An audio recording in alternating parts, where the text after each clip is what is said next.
Hello, good evening, and welcome to the Gersnet Weekly Podcast. It's a Sunday night flagship show. That is not easy to say if you've had a drink. Fortunately, I haven't had one, so I managed it perfectly this time. Sunday, 29th of September. This is going out at 9:30pm. This is episode 355 of the Gersnet Podcast. I'm John McCallum. I'm your host tonight. Gersnet, of course, is the independent Rangers podcast made by fans for fans, where the content is free. It's not just a podcast, of course. We have a friendly forum, articles, social media, and a history archive. If you are new to the pod, or even if you are a regular listener, we would encourage you to subscribe, particularly on YouTube, and that way you will never miss one of our podcasts. So definitely worth doing for that alone. Now, in tonight's show, we'll look back on today's victory against Hibs at Ibrox. We'll ask, where is Jack Butland in the pantheon of great Rangers goalkeepers? Is it ever okay to react to the fans if you are a player? And if we have time, we'll have a look ahead to Thursday's home match with Leon. Then before we do any of that, I just need to mention our sponsors, who are, of course, Forrest Precision Engineering. They are a subcontract Glasgow-based engineering company and have been a big commercial sponsor of Rangers for many, many years. And we are delighted they are backing our podcast this season. You can find out more about them at forrestprecisioneng.com. Actually, you might be more interested in the Forrest Precision Executive Lounge, which is a stunning hospitality suite in Ibrox. It's in the main stand, and if you'd like some information on how you could book that, you contact this club directly on hospitality@rangers.co.uk. Now, I'm not on my own tonight. I have Alan with me, Alan Rogers. Now, it's September weekend in Glasgow. Are you enjoying a long lie tomorrow, Alan, or is it business as usual for you?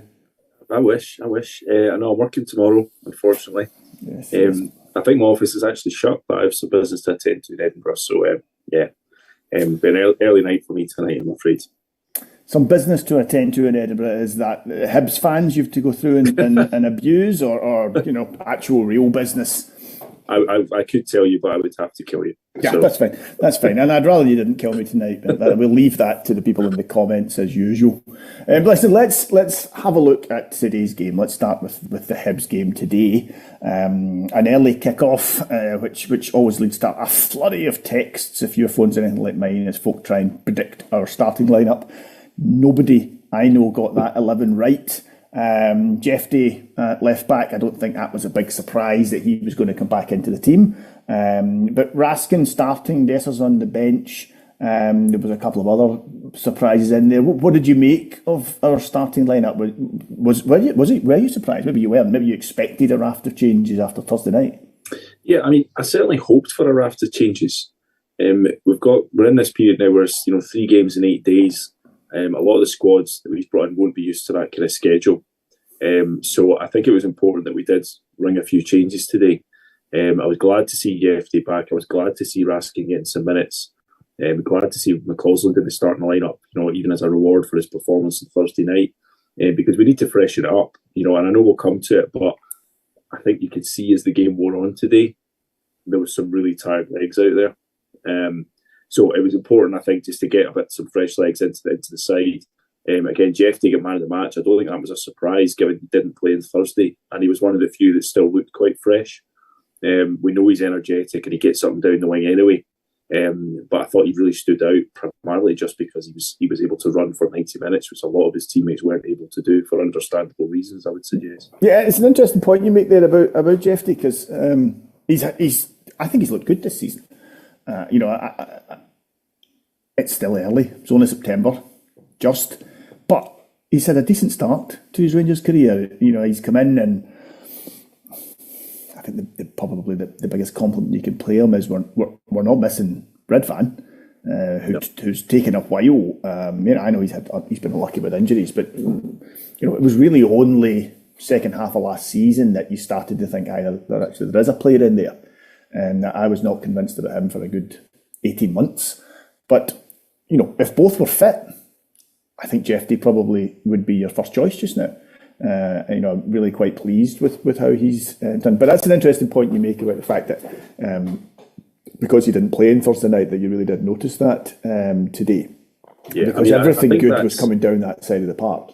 Yeah, I mean, I think that's something. I mean, in the way this team is at the moment, when somebody's really motoring up and down, they're putting in, they're expending a lot of energy. It really does stand out. I don't mean that to sound as much of a slur on the rest of the team as it probably does, but he's got that athleticism just to get up and down. I didn't think he had his best game today, I've got to say, Jeffy, but again, he stood out. He never stopped working. I think his crossing still needs work. He gets himself into good positions, and sometimes his crossing, I think, can be a wee bit dodgy, but, you have to look at it in the round and say, well, he's 20 years old. Yeah. Even his second season of professional football, he's going to be up and down. But I completely agree with you. If Jeff Day is the guy that you're going to pin your hopes on, then play him. Just say to him, look, the shirt's yours until you do something to lose it.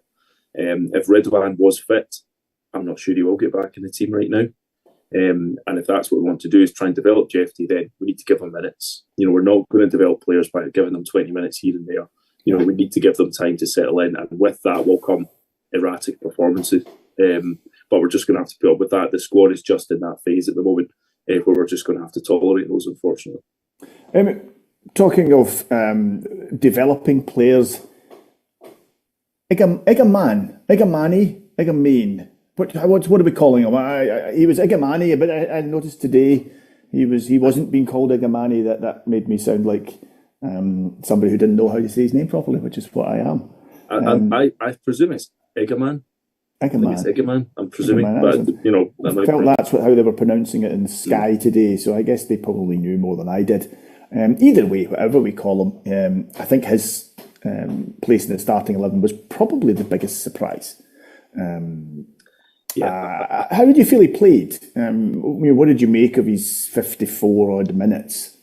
I mean, I thought he was pretty ineffective, if I'm honest. I've liked what I've seen from him so far, and he's had a couple of good cameos, but he didn't have a good game today. I'm not going to sit and just pretend he did. He was pretty anonymous, I felt. He played a small part in the build-up to the first goal, just being a nuisance, really. And he had one opportunity, I think, late in the first half. The ball broke to him, sort of edge of the box, and had a dig, and it was kind of quite high over the bar. But I thought he was pretty ineffective, but you have to couch that in the terms of it was a poor team performance. If you're the lone front man in a team that isn't functioning well and everybody's tired and they're just not at it, that's a really thankless task to perform.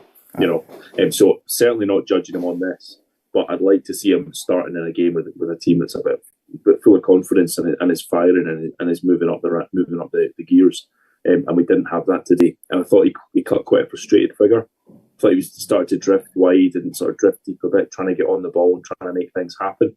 And sort of I thought Lawrence was sort of the furthest forward player, and it gave us like an odd shape. But I think he was just kind of doomed by circumstance a little bit.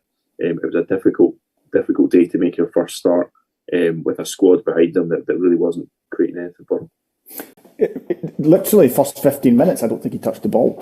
I don't actually think the ball got to him the first 15 minutes of the match. And it was interesting, I know we'll talk about Dessers later, but Dessers was on the park 50 minutes and he hadn't touched the ball either. And I think that probably tells you something about how we played, and I think it tells you something about how Hibs lined up. I think Hibs had understood basically we are looking to feed off that centre forward, get runners off the centre forward, and they were stopping us doing that fairly effectively for most of the match.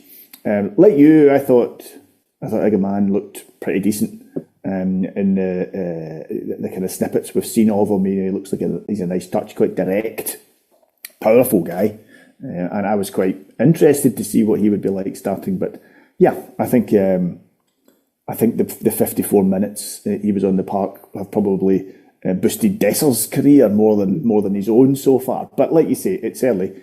Nobody played particularly well. Well, maybe a couple of players did, but certainly going forward, we were quite toothless today. And even when Dessers came on, he had a couple of chances. But I mean, I still think, I said it in this pod a couple of weeks back. There's something just not right with the setup of this team, particularly the midfield. And I think we saw that today. Barron, he works really, really hard. But, at one point today, he was closing down the goalkeeper at a goal kick. And then, 2 minutes later, he's back between the centre halves taking the ball off our own keeper. And he's doing this box to box role. And then you've got, sort of Raskin was next to him. I mean, it was kind of a bit deeper. Then you've got Lawrence who's played more advanced, and the balance just isn't right. Too many teams are just getting joy against the midfield, and they're able to pass through the midfield.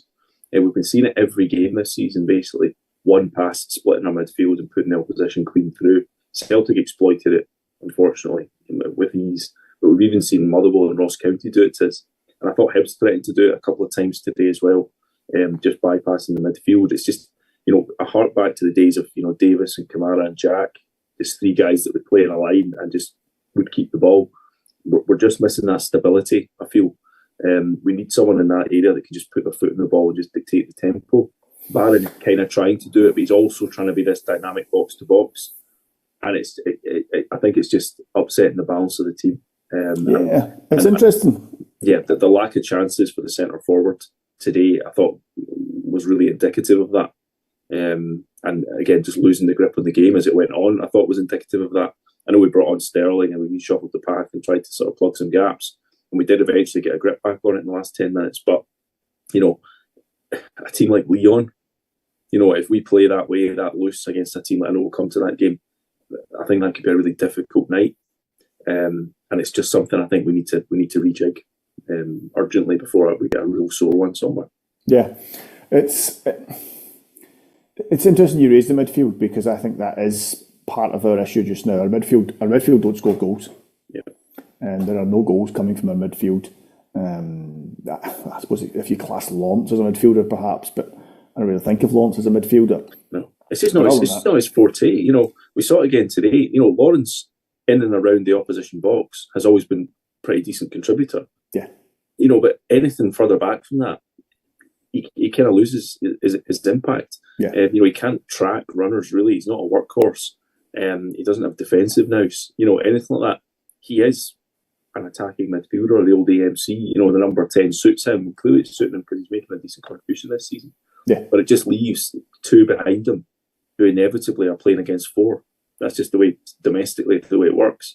Number of times today that Barron was between the centre halves, picked up the ball, looked up, Raskin standing in the centre circle, but he's got four Hibs players around him. He's just completely taken out of the game. And okay, I get that we're going to try and force it wide, go around the sides and all this kind of stuff, but it means when you lose the ball, you're just completely exposed through the middle. Yeah, you lose the ball, then they're keeping it once you've lost it. Yeah, exactly. I don't agree with you. And it's just, that just needs tweaked. I just think that needs urgently tweaked. Because on Thursday, Diamande had a really, really good game. But it was all work, it was all work rate. He was tracking back, he was effective. But if we come up against a team that has a better technical ability, better on the ball, as we're about to on Thursday, then we just need to get much, much closer to the opposition and make their lives more difficult. Because if you've got good passers in the centre mid, they're just going to pass it right through us. And that's a worry. Yeah. Yeah, and like you say, we have seen that now a couple of times this season, that better teams take advantage of that. So, and like you say, it's not even like you could say, okay, play him or drop him and put I think he probably is playing the best midfielders we've got just now. Yeah. It's the system more than the players. Yeah. I don't know if the system. Claude's been perfectly honest. He wanted to keep Lundstrom. He said that at the time, I want to keep him, want him to stay. And since then, he said a couple of times we're missing him. Now, whether we agree with that or not, there's a debate to be had. But we tried to get the guy from Sevilla, the number 6, the experienced number 6. We tried to get Kenny McLean, but allegedly tried to get Klaassen on a free. He chose to go back to Ajax. We clearly want someone experienced for that role. Yeah, but we've not. It's an inexperienced midfield. Yeah, exactly. Yeah. We've not got Raskin, Diomande, or Barron. Yeah, they're all quite young. Exactly, and we need someone to do that, and we've tried to, we've not got it. We've got we'll just crack on with what we've got then, and I just think that's an error. So, what do you change the tactics, change the style of play? Is that how you? I think certain games, hope the players figure it out. Certain games, I think we need to change the style. I'm not a huge fan of the number 10 role, if I'm honest. I mean, I recognise Lawrence has made a decent contribution there, and we've bought Barami to hopefully, I think, play that role once everybody's fit. But I'm from the school of, think of a number 10, I think of Ronaldinho and Zidane. The best player in an excellent team is the number 10. He's the maverick that can make something happen. With the greatest respect, that isn't Tom Lawrence. and I doubt it's Barami either. It's one of these kind of slightly superfluous roles, I feel, that you can get away with if you're a top team. But in Scotland, I think where pragmatism has to prevail a lot of the time, I would much rather see, a Jack Davis Kamara midfield, guys that will just get on the ball and be solid and keep the shape, as opposed to this kind of dynamic midfield we've got at the moment, where, as you say, lose the ball, one pass, bang, the opposition's through on your centre halves. We just need to be, I just think we need to be more alert than that. And that's how I would tweak it. But Clement seems completely wedded to the number 10. So it looks like we're going to have to persevere. Now that we've established that Lawrence isn't Zidane or Ronaldinho, he did score a rather nice goal today, which either of them would have been proud of, to be fair. But it needed, I think, a moment of beauty because, like you say, we didn't look like we were going to actually break Hibs down for all our possession and control in the first half, and we did control the first half.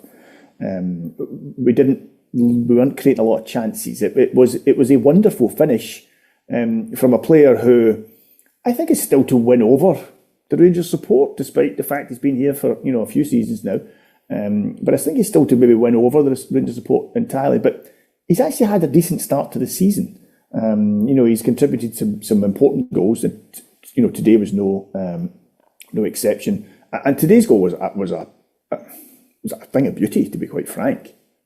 Yeah, I mean, there was one moment of quality in the whole game. That was a moment, and you're absolutely right. It's on his right foot as well. And he knew exactly what he was doing. You can see he looks up, he measures it, and he hits it absolutely perfectly. One of those ones, as soon as it leaves his foot, you think that's in. And it was great to see, delighted to see, obviously, that it was allowed, because from my seat, it did look off. And, I've seen the replay since, and it is very, very tight. But, that's what Lawrence can give you. He can play in those moments. We've seen him hit some decent digs, and he can be effective. But you say he's not won over the fans. He's not won over the fans because he's been ineffective in Old Firm games. And that's it, really. That's big games. He hasn't turned up in big games. Yeah. And particularly in Old Firm games where he's expected to track, he's had the legs run off him. And it's just not his game. In fairness to him, that's not his game, and I don't think he should be asked to play that role. But that's really why the jury's out on him still. But you're right, he's making a decent contribution thus far this season. Again, I'm still surprised at the number of minutes he's playing. He's not getting really rested. I thought he'd make it come off earlier today, apart from anything else. But yeah, on the ball in an attacking sense, he can be a contributor. But at the moment, as I say, I think that also feeds into some of our problems, that the midfielders behind him they're just not solid enough. Yeah. Okay, just before half time, Hibs got a penalty, and we'll come to Butland in a moment. He obviously saved the penalty, but the penalty itself, I'll be honest, at the time, I didn't see the handball at the time, but having seen replays, kind of looked like a stonewall penalty to me, and I was a little surprised to hear Clement really moaning about it afterwards. And it's interesting, his point is, well, where's his arm? What can he do with his arm? And also the player's only a few feet away from him when he kicks it, which is true. But it was, in my opinion, it did stop the ball going towards the goal. Now, I actually think Butland would have collected it. It wasn't hit with much force, and I actually think Butland would probably got it, but that's not really the point. So for me, I don't really think it was too much to complain about with that penalty, to be quite honest with you. I thought that pretty much was a handball. But a number of people, including Philip Clement, disagree with me. What was your take on it? Yeah, I mean, I think the fact there is a debate around it just sums up the handball rule these days. Because I can look at that from both sides. As you say, it's the ball's going towards the goal. It clearly hits his arm. His arm is up. You can see the argument to say that's a penalty. But is that going to be given every week? That's always my big thing about referees. It's a tough job, but they make it harder for themselves at points. To be fair, the ref didn't give it. Yeah, well, exactly. So then it comes into when does VAR tell them to go and check these things? Because we've had issues with that in recent seasons as well. Things that VAR just ignore for reasons that are never explained. So that's my point on it, to say, look, there has to be consistency to this. You saw it at a game at Parkhead a couple of weeks ago, 2 different penalties, one given, one not. and it's kind of, well, there needs to be consistency here. I know they've said they've tweaked the rules and and all the rest of it. So if that's a penalty today, which I can understand, okay, fine. But if that happens next week, you have to be consistent. You have to, again, VAR needs to step in and say, well, that's a penalty. You need to work with your own precedent. Yeah. And that's where I lose a bit of faith. Because if that happens, when we're at Pittodrie or something like that, are Rangers getting a penalty for that? We should. But will it happen? Let's wait and see. So as long as the approach is consistent, I don't really have a problem with it. Yeah. But as soon as you introduce inconsistency, then they just open themselves up for criticism. And for me, the ball hitting a player in the arm in the 6-yard box for a shot that's heading towards a goal is a penalty. Deliberate or not, it's a penalty. And it wasn't deliberate. It was entirely accidental. But for me, that is a penalty. Oddly, the same thing happening, on the edge of the 18-yard box. Actually, I might look at it slightly differently. I might say, well, come on, where's he meant to go? Where's he meant to go? His arm. These things aren't black and white. But it was interesting that I don't know if the ref saw it and said they didn't get a clear view, I'll let VAR jump in on this, or whether the ref just thought, I didn't see anything there, and VAR called it. I really don't know. I mean, certainly the Hibs players, every single one of them, certainly called for it instantly. And is that way, when you see all the players go for it like that, you think, oh, that's if it's just the guy who's nearest, then you kind of think, it's fine, no one else saw that, no one else is worried. But when you saw all the players, you thought, okay, I wonder if that might be one. Yeah. So in the end, it didn't matter because Butland stepped up and saved it, and it wasn't a brilliant penalty, but it was a good save. He guessed right, he got down early, and in the end, that was a match-winning save. That save meant we won the game 1-0. So, Butland, this is his second season. I actually thought he ended last season and started this season just a wee bit out of form, but he's come back into form again in the last few weeks. He's only been with us for just over a season, so we can't put him in with the greats yet. But you've seen a few Rangers keepers now over the years. Where is he? Where is he for you?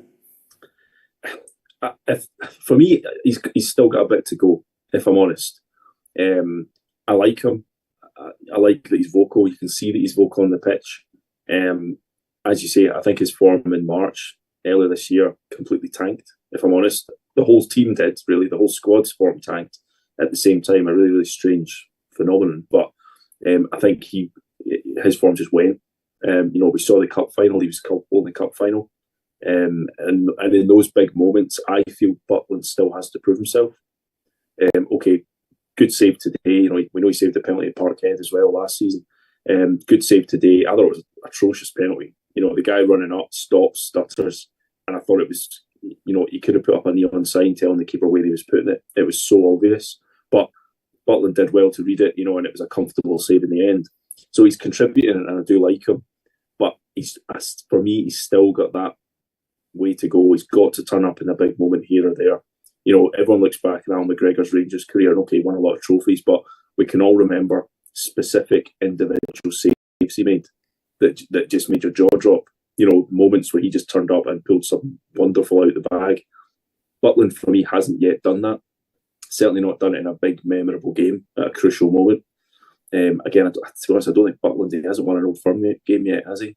So he needs to put a few, chalk up a few wins in that column before we can really start saying that he could be in with a shout of being an all-timer, assuming he stays, of course. But yeah, at this moment in time, we're fortunate that keeper isn't really a position we worry about. You look at that squad and you think we need to sign someone there, we need to improve that area. Nobody's looking at the goalkeeper area and saying, well, we need a different keeper. So we need to be grateful for that. He's a solid choice that will make a positive contribution over the course of the season. Yeah. But as I say, he's one that I think we still need to see that man of the match performance from him, which he maybe hasn't quite done yet. Okay, so above Bonnie Ginsberg and Nicky Walker, but still a bit to go before he's in with. Well, I mean, does anyone remember Steve Simonson's save? I want to say it was against Stirling Albion or something like that. And it was a point blank header and he scooped it out. It was a bit like David Seaman's famous save against Sunderland, was it against Sunderland back in the day? Where he scooped it off the line. That was one of the best saves I've ever seen. and that was from Steve Simonson. So I think what I'm trying to say is we need Jack Still Butland to have not a quite Steve at Steve Simonson level, yeah. Okay, Yeah. that's interesting. There's a scale, and he's still got a bit to go before he's up on the upper half of that for you. Yeah. Okay, that's Yeah. interesting. He needs to review footage of Steve Simonson and say that's where I need to be. Okay. And once Jack Butland leaves that level, then we can talk about it. But no, I mean, it's, obviously, joking aside, he just needs that. He just needs that, McGregor in Prague save, or McGregor in Bremen save, or, the penalty save from Sam. All these moments that McGregor had that we all. Although, to be fair, I think some goalkeepers go through their entire career and don't pull off saves like McGregor in Bremen or McGregor in Prague. Yeah, I mean, you're right. But at Rangers, we have a very strong history of keepers. We do. Brilliant keepers making contributions in those moments. And if he wants to be in the pantheon, then that's what he needs to do. That's the challenge for him. I think he's certainly capable, but we haven't quite seen it yet. Yeah. So half-time came and went, and we made some changes at half-time. McCausland and Raskin off. And there was a moment in the first half where Clement got visibly cross with Raskin. And I wasn't terribly sure why. I couldn't quite understand what Raskin had done wrong, but he did get visibly cross with him.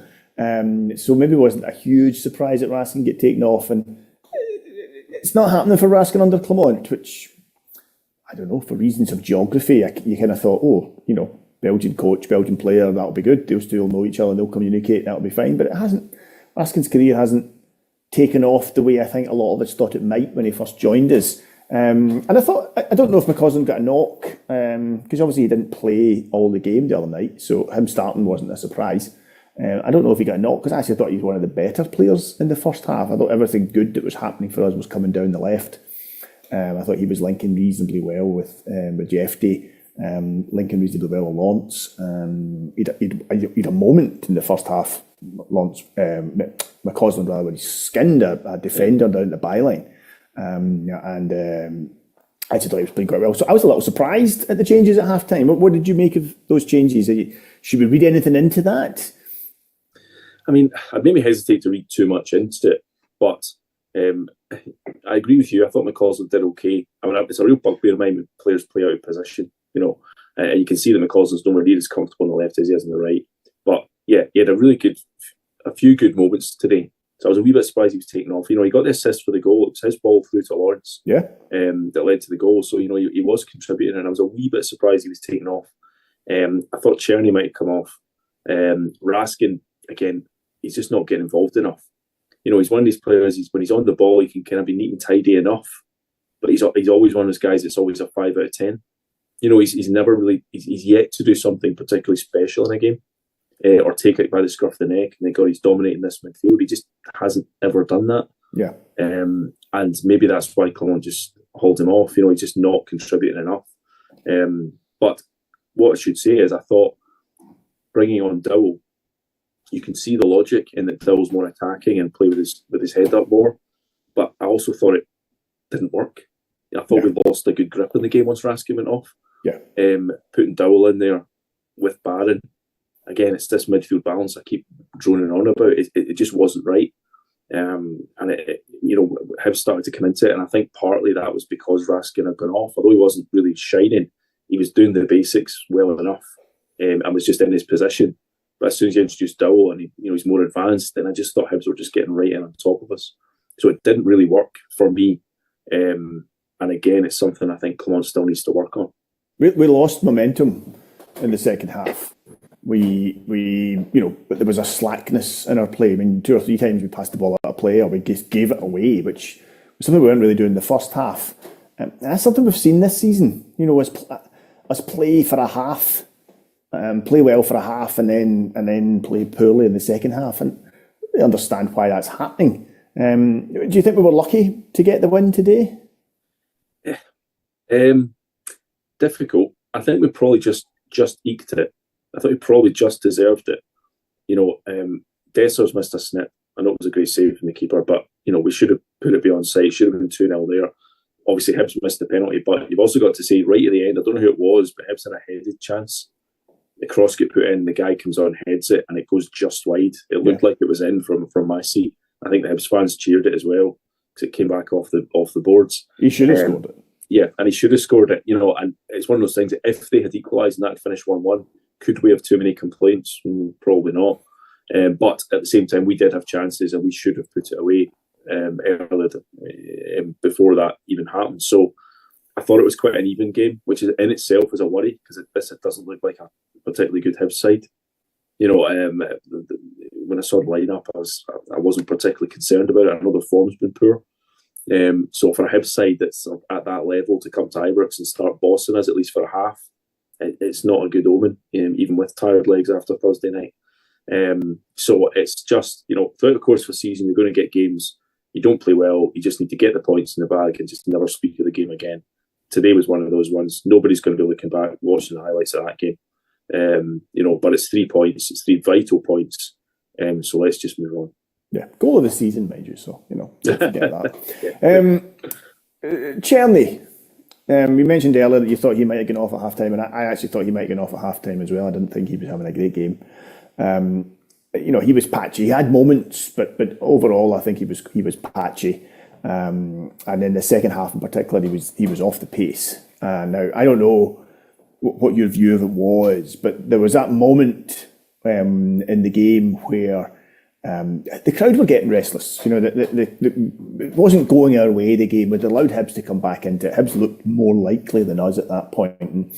And there was a kind of break. The ball got passed to Czerny around the halfway line, and he had space. He just needed to take it in and turn and go forward. And instead he passed it back, and the crowd all reacted like, "Fuck's sake!" That 40,000 people making that noise. And Czerny reacted to that. He gestured towards the crowd. He wasn't. It was frustration on his part. It was almost like, I know what I'm doing, but it didn't look like he knew what he was doing at that moment in time. And it doesn't matter whether you know what you're doing. I was listening to the radio. I was listening to the Radio Scotland in the car after the game, and Stephen Thompson was on, and he was being asked about it. He said, "You can't do that. You can't. Whatever you do, you cannot react to the crowd. That's just not. If you're a professional, you just can't do that." And it was interesting that Clement took him off about 30 seconds later and had a big long chat with him on that. as he does, he kind of put his arm around him and a big long chat with him. I don't know what he was saying to him. I think we have to get this into perspective. I can remember, I'm old enough to remember, and you might not even know what I'm talking about here. There was a famous game at Ibrox many, many years ago where Rangers midfielder, a guy called Cammy Fraser, was getting barracked by the home support. He was having a crap game. Rangers had a poor team at the time. And he was getting barracked by a fair section of the support. I was in the Govan that day with my dad, and he scored. And he ran up to the Govan, literally ran up to the Govan stand and started doing that to the Rangers support. And he got absolutely barracked for the rest of the match for it. I've never seen a Rangers support go from the delight of scoring a goal to the fury at the goal scorer in such a short space of time. Now, I've never seen that since at a Rangers game. I was at Ibrox when Ali McCoist was getting absolute pelters, and he never reacted. I'm sure he felt like it, but he never did react.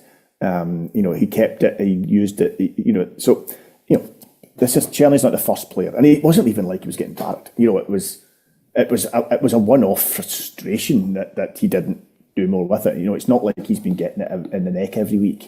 Is there ever a time that it's okay for a player to do that? Is it always out of order? What did you make of it?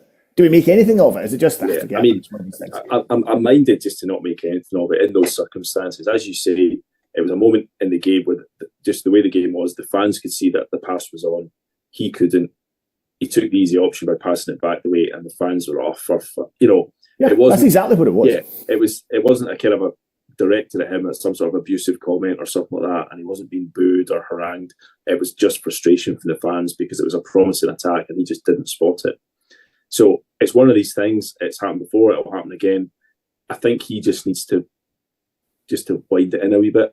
Because as you say, there's nothing good is going to come from reacting to the fans. Okay, the only thing that's good is going to come of it is if that happens and then you ping one in the top bin from 30 yards, and you can just celebrate smugly. Put your hands in your ears or whatever. Yeah, just self-satisfaction, But don't react to them, because unless you're going to do that, it's not going to end well. And it couldn't end well for Cherry today because, as you say, he was taken off pretty much straight away after that. Yeah. And with the way that the dynamics are at the moment, I think that obviously the team got a lot of credit back after Thursday's really good performance, really good result. But the Ibrox home crowd is notoriously full of kind of man babies. You know what I mean? I do know exactly what you mean, yes. Guys that they're there to get angry at something. And sometimes they're just going to let the frustrations boil over. So although I don't think that was a particularly notable incident with Cherny, it was just frustration. If there are points whereby abuse is getting dished out, which it shouldn't really, not ideally, the players just need to try and channel that into a positive performance and just, prove the doubters wrong and just, again, walk off with your own smug grin to yourself, knowing that you've proven them wrong. To react in such an obvious way, it just means, next game he starts, I mean, how much leeway is he going to get from the home crowd? His first pass that's dodgy, or his first rotten cross, everyone's going to go, him again, here we go. Yeah. And it's the challenge is now his to turn around that. He's put a bit of pressure on himself, I agree. Exactly. I agree. I worked with a guy a long time ago now, he's long dead, Davy, and he played for Bridgeton Waverley juniors, who themselves have been out of business since the 60s. And he played for Bridgeton Waverley, and he told a story of playing a game once down in Greenock and getting harangued by someone along the sidelines. And waiting for that moment when the ball went over there, and as the ball went out, he ran past me, punched him clean in the face, continued on. And he didn't even get booked, so change days. Yeah, listen, Cherry didn't do that. I remember years ago now, when Ronald De Boer was playing, and there was a ball it was a catchable ball rolling out, and he just let it go out for a throw-in. And the whole enclosure stood up and started screaming at him. And he gave him this kind of dirty look, sort of going, I'm not chasing that. Don't run after the ball. Yeah, exactly. But, Ronald De Boer probably had a bit more gravitas than Thomas Cherny, Václav Cherny does. Yeah. So, it's just one of these things. Ibrox has always been like that, and it's never going to change. No. And as I say, he just needs to make sure he gets the head down. I mean, if I'm on Cherny, I thought there was moments today where he did some nice touches. You can see he's a nice wee run when he beat a couple of guys, you can see. But he's one of those guys. I think he's guilty quite often of doing too much. Yeah. If he beats two of them, he'll try and beat a third and lose it. Yeah. And I think that's just in his style as well, because he's a wide man, but he's so left-sided. He's always going to want to come in. And in Scotland, he's coming in inevitably to a crowded box. Yeah. And so he needs to learn. Look, you're not going to be able to dribble it right through onto goal, and he just needs to fine-tune his game a little bit, just to adapt to the defences he's going to get here. Because at the moment, if he keeps trying to dribble into the box, keeps losing it, then he will lose credit from the crowd. That whole thing about doing the same thing over and over again and expecting different results. He's got to think about the defences he's facing here in Scotland and adapt his game accordingly. Because I think that was part of the frustration today as well, because he wasn't playing well. Nah. And he'd lost the ball quite a few times. But we always then forget the good stuff he's done, the decent build-up he's had. So at the moment, everyone's a wee bit on the fence with him. And now that incident, quote-unquote, happened today, he's just brought pressure on himself. Yeah, he has. So, we've got another 2 home games coming up, so let's see how he performs. Yeah. Dessers, big Cyril, came on 55 minutes, didn't touch the ball for the next 15 minutes. Could have scored twice before the end of the match. One of the chances, to be fair to him, it was an absolutely stunning save. Complete, just reaction save. But absolutely stunning save. I don't think he could have done anything else than what he did do. For all his faults, and he has faults, I don't think any of us can deny that he has faults. When you see, Danilo's out for who knows how long. I mean, I know they say, he's on the way back now, but we'll see. Igaman started today. It's still early days, but you didn't. When they let's put it this way: when they brought Dessers on, I think we were all quite pleased, and I didn't think I would think that was a sentence I would ever utter on the podcast. But you do have to ask, for all his faults, where would we be without him just now? Yeah, I mean, that's exactly it. The one thing that I'll get really frustrated with Rangers players on is if I think they're not trying. Sometimes you've seen performances from certain players, you think they're phoning it in. And that's what the fans really don't like. They're not giving their all. We value hard work. Indeed. And Dessers has never, ever fallen into that. Even when he's having terrible games and the crowd on his back, he's never, ever stopped trying. He works hard. And I think he's got a lot better. We know now he wasn't fit when he first came. He'd been injured in Italy, hadn't had a proper pre-season, and he looked like a player that hadn't had a proper pre-season. Now he's obviously much fitter. You can see he's slimmer. You can see he's faster across the ground as well. And he's reaping rewards from that. See that on Thursday night, that first goal, right? Although it was a bad back pass, see if you actually watch the replay, Dessers is expecting it. He's anticipating it. Yeah, absolutely. He sees that the opposition players get no pass on and it's going to go back, and he's on his toes and he's moving and he's waiting for him to do it. That's really, really good striking play. Yeah. Really good. And he reads it, goes round the keeper, obviously, of course, hits it off the post, and he gets lucky that Rami's there. But, that's excellent play. And the chance for Czerny that he put wide, Dessers come back towards goal. See that touch? He lays it off to Barami in the halfway line. It was one of those ones that sometimes you're just watching a game and a player does something and you just kind of involuntarily go, oh, so good. And that was one of those moments. Yeah. And McCoy did it on commentary on TNT. It was a brilliant touch. It was an absolutely brilliant touch. And he had another one later on. I think it was the chance Casemiro skied. Dessers had a great touch just to lay it off to Barami again and just set up that attack. Yeah. So you can see what he's bringing to the team, and he's getting better. He's adding more value to the team. But we just have to accept he's not a clinical finisher. He just isn't. No. But he's the best we've got. There's no doubt about that just now. He's the best we've got, and I'd hate to think what would happen if he get injured. Yeah, well, if he gets injured, we're in big trouble. Yeah, there's nobody to take his place. Having a really thin squad. Aye. And I thought we improved when he came on today, just because he's got a bit more nous about him. Yeah. I did have sympathy with him for that header because if you can pause the replay when he's basically a yard out and he's at the, and you're like, how did this not go in? Yeah. But that's doing an injustice to the keeper. Yeah, no, he'll never make a save like that again. It's basically Steve Simonson-esque. It's nearly as good as that. Yeah, it's as good as that. And it was brilliant and fair enough. At the game, I thought I'd come off the bar at the game or something like that, and I was like, he's missed it again. But fair enough, it was a brilliant save. But we absolutely need Dessers. If we're to do anything this season, Dessers was going to be a major contributor to it. What's he got? 7 or 8 goals already. He's on track to hit 20 plus again. And if we do anything this season, he'll be a major contributor to it. He just will. And we just need to give him the best chance possible to get us the goals that we're going to need. But crucially, a bit like Butland actually, Dessers needs to do it in a big game. He needs to have that moment. We had it in Real Betis last year. Really good goal, really good finish. But he scored at Parkhead, but yeah, we were chasing the game by that point. Yeah, he needs to have that, but he's still got that monkey in his back. The Parkhead game earlier this season. Yeah. Does really well to make the chance for himself. A whole goal to aim at, doesn't get a proper connection on the ball. No, exactly. That just sums him up. Yeah, it does, absolutely. Yeah, and it's with better finishing. Yeah, he'd be some player actually. But it's just to get back to Ronald de Boer. £4 million used to get you Ronald de Boer from Barcelona, whereas now £4 million gets you, a striker that scored 5 goals for a relegated team in Serie A. That's just how it goes. Transfer fees have moved on, so we are still looking at this situation. Right, he's a £4 million striker. He must be good, but that money doesn't go a long way these days. No, in Scotland, don't get me wrong. The standard's lower than it once was, so a £4 million should still be showing up and contributing well. Well, he is showing up and contributing well, but I don't know if it's enough to score you goals at the top level. That's exactly it. I was now one in the Europa League as well. So we're not scoring enough goals, and we've touched upon that, and something we've been speaking about basically every week.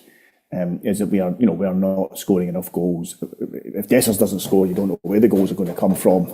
It's not. We're not a free-flowing, a free-attacking team just now.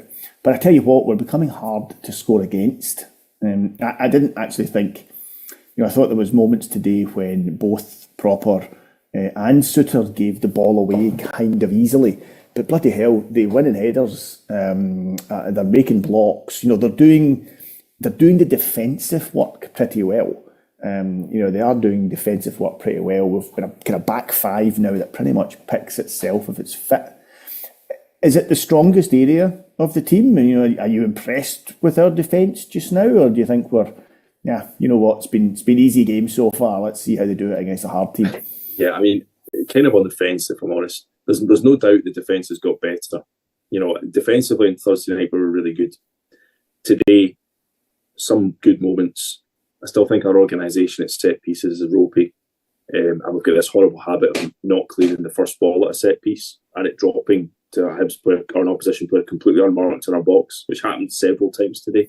And again, I think that speaks to a problem with setup. But as you say, in the individual duels and battles and winning the balls coming in and just getting blocks in and things like that, they're getting a lot better, Suter and Proper. But I thought both from about 60 minutes today, I thought each of them looked absolutely knackered. Proper's passing is actually pretty good.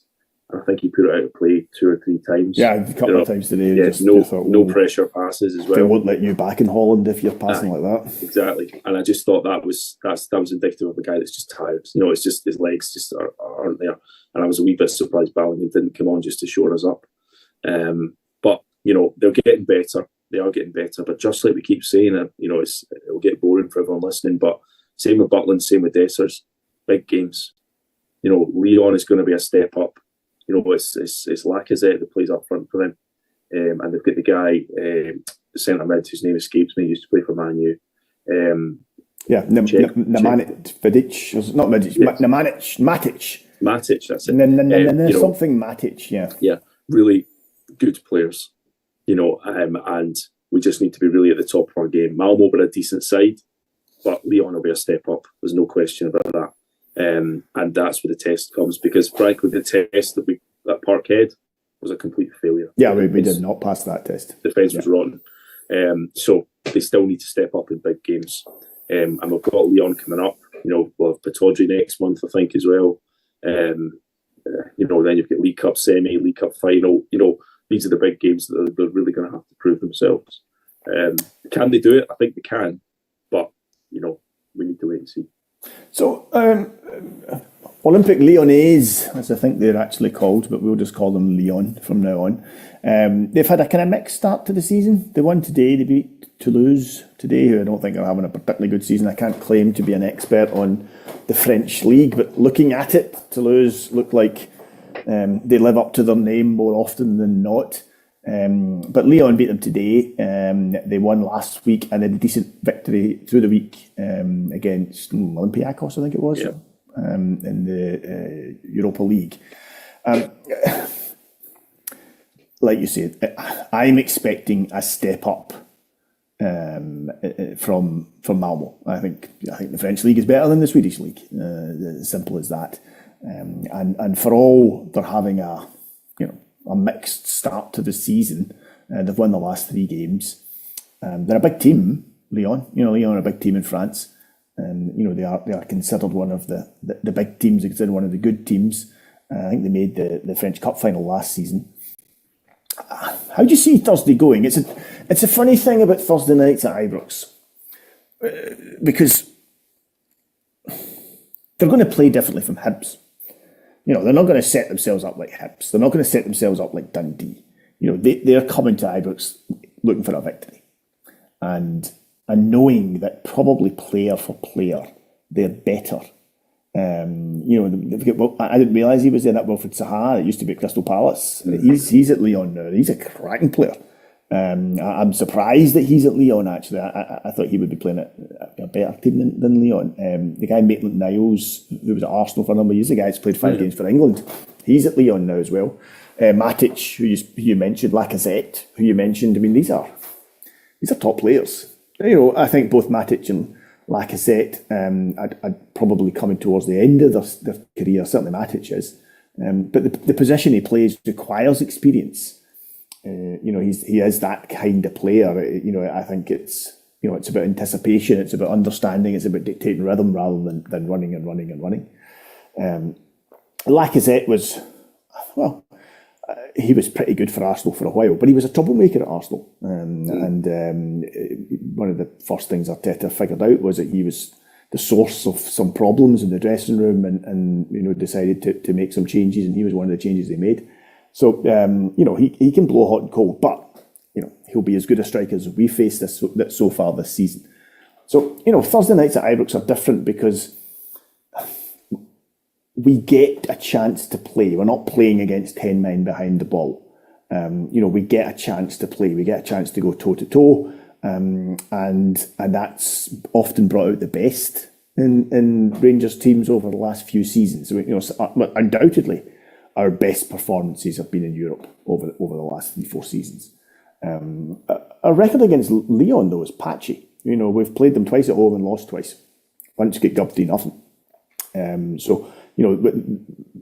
Coming to Scotland will hold no fears for them. Coming to Ibrox, coming at full Ibrox on a Thursday night, crowd behind us, won't hold any fears for them. That's not going to be a big issue for them. We're not going to intimidate them in the way we might have done some other teams. How do you see Thursday going? What's your heart telling you? What's your head telling you? Well, we have to take some confidence from the Malmo performance. Did you see that performance coming? Did you see that result coming? No, I didn't. If I'm honest, most people, myself included, I think, going into the Malmo game thought, a draw here is decent. We'll take a draw, that's fine. Our record against Malmo was terrible as well, or it was until Thursday. So most people would be happy with that. Now, it was a great performance. I mean, wasn't a fluke. No, that's the point. We were really well drilled, worked hard, got in the right positions, and obviously didn't take as many chances as we should have. But the play was encouraging. The fact we were carving them open so much was encouraging. Now, Lyon will be a completely different proposition. And it's a case of, well, can this team step up again? We've seen Rangers teams in the past, as you said, step up on big European nights. The team has to be greater than the sum of its parts. We were in Malmo, and we need to be again, probably to another level as well. So the team have shown they're capable of doing it and stepping up. But will we do it? We need to wait and see. We need a good start. We saw that the goal in Malmo, after 45 seconds, obviously really, really helped because it sets the tone. And we need a good start on Thursday night because, we have that carrot in front of us. If we've started off with 3 points, I think there was hardly any away victories in that last round of Europa fixtures. We were one of the very few. So we've got 3 points in the bag. We've now got 2 home games coming up. And it's a massive if we can win those 2 home games and get onto 9 points, that should be enough to see us through. Maybe not top 8, but still need a good bit of work to go to get in the top 8 section, the way this new format works. But that should be enough to at least get us in this section that will have European football after Christmas.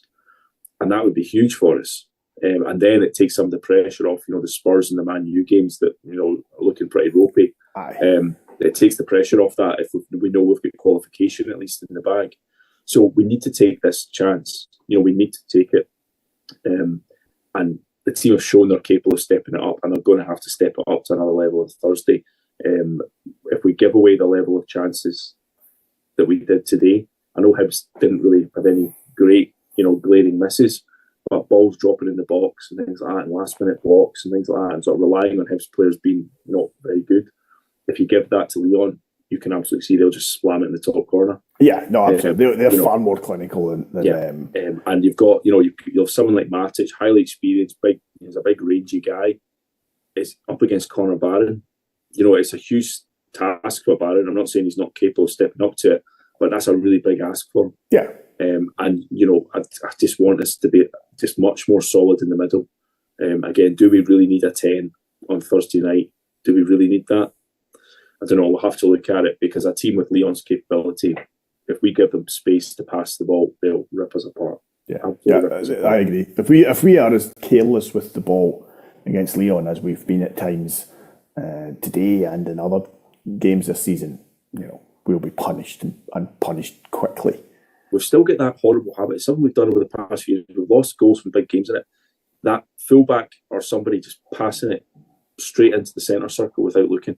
Yeah. We do that. I think Jefty did it today, actually, and it set up Hibs counter-attack. Just that lazy ball into the middle of the park, and it's just the worst pass to make. And again, it just worries me. Teams like Lyon, you give them that loose pass in the middle, one pass, they'll be through into the box. And, if we're not going to win, or if a team's going to come and beat us, make them work for the victory. Do you know what I mean? Make them be clearly better than you, and you have to just go, right, fine, a really good team. Don't shoot yourself in the foot. Don't hand it to them on a plate, because that's what we've been guilty of doing over the past short while. They're a Champions League team, Leon. Yeah. I know it's been talked about in other pods before now, but that's a hell of a draw we got. When you see some of these games, you think, oh, hang on, that's a Champions League draw we got.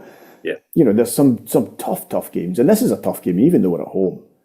It's a hard game. Oddly, I actually think away from home against Lyon would suit us better, because we could go out with quite a defensive formation away from home, looking to hit them on the break, and that would be fine. It's difficult for Rangers to do that at home. Even against a team who are clearly better, it's hard for Rangers to do that. That doesn't go down terribly well with the support. It's not something that, I've seen us do it before. Walter Smith did it. And got us to a European final, playing that way. I don't know if we've got the players to do that. I suppose the flip side to that is, Walter got us to the European final by being pragmatic. Sort of centre halves at full back. Another centre half in midfield if he could get away with it. That was how he went. But look at what Giovanni Van Bronckhorst did on the run to Seville. We went up against Dortmund and went man for man at the back. Yeah. And took them on, toe for toe. Yeah, there was a podcast with Connor Goldson a few months back. He was talking about a lot of his heart issues and things like that. But he was also talking about that, and he was saying, "Look, we started doing the prep for this Dortmund game, and the manager was like, yeah, right, okay, it's man,' and they all looked at each other and went, sir, what?" They were up at the dressing room, were sort of, "Are you sure about this?" But it worked, and that's the point. Having a bit of belief in the side, and crucially, maybe catching out the opposition a little bit. Because there was absolutely no way Dortmund ever expected us to play like that against them. Whereas Lyon might be coming to Ibrox on Thursday thinking, right, they're a bit of a fragile team. They're going to go backs to the wall.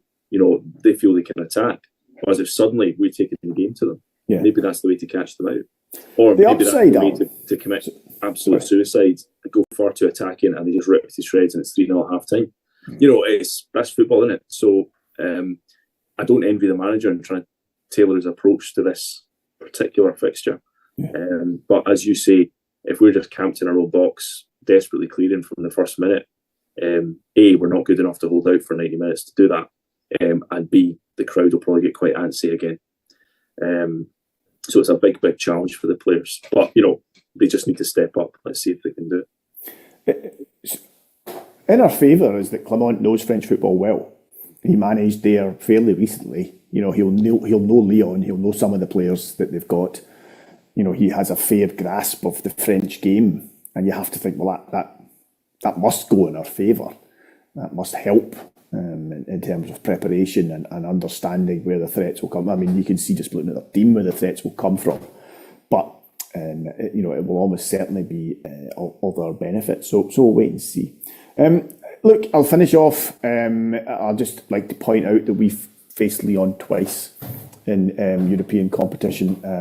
We lost 3-0 at home, having beaten them 3-0 away in a most memorable game of football. I don't think anyone could believe what they were seeing in that game. We did that, I think, in 2007, I'm going to say. And then a couple of years ago, Lyon beat us 2-0 at Ibrox, and we drew one each with Lyon. And in both those seasons, we reached the European final. So playing Lyon at this time of year, even if we don't win, still pretty much guaranteed that we are going to get to a European final this season. You heard it here first, Alan. Well, I'm just going to jinx it, unfortunately, because I was out last night speaking to my mate and I was talking about this. With the work I do, my diary always fills up. So the next 3-4 months of my diary are full. So if I want time off, I need to put it in my diary months in advance. So are you one of these guys that imports large bits of steel from China? Is that what you do? No, nothing that exciting, unfortunately.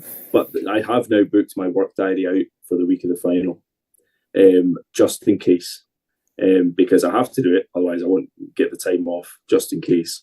But I also am now supremely confident, having heard that stat I'm now supremely confident that we could probably just book flights. Yeah, I think you should just to get it in. The stats don't lie, mate. The stats don't lie. Whatever we say, the stats don't lie. Alan, it's been a pleasure. Thank you for giving up your thank you. holiday weekend, even though you're not getting one Sunday night, and spending it with us. It's been interesting what you've got to say. It was just the two of us tonight because there was supposed to be someone, but he was too tired after Thursday night. Just didn't have the stamina to do the. See these youngsters, man. They lack. They can't do two a week. Fortitude. 2 a week doesn't work. So listen, thanks for joining us, Alan. Just remind everybody that the podcast is available on a variety of sources: Acast, iTunes, YouTube, Castbox, Stitcher, and of course Spotify. There will be a podcast probably on Friday, which will no doubt look back on Leon and look forward to St Johnstone. But we don't know yet who is presenting that because Frankie hasn't told us. And I don't think he's told anybody yet. He's keeping it to himself. And there probably won't be, in fact, there definitely won't be a podcast next Sunday night because next Sunday night, Rangers are playing. We're playing St Johnstone at 8 p.m. for reasons God only knows why. Apparently there's a half marathon or something on in Glasgow, and Glasgow isn't a big enough city to have two sporting events happening at the same time. Utter nonsense, but hey ho. So we're playing St Johnstone next Sunday night at 8 p.m, so there won't be a podcast. So there might be one on the Monday night. So the thing to do is keep an eye on Frankie's Gersnet on Twitter, or pop onto the website and see where we go.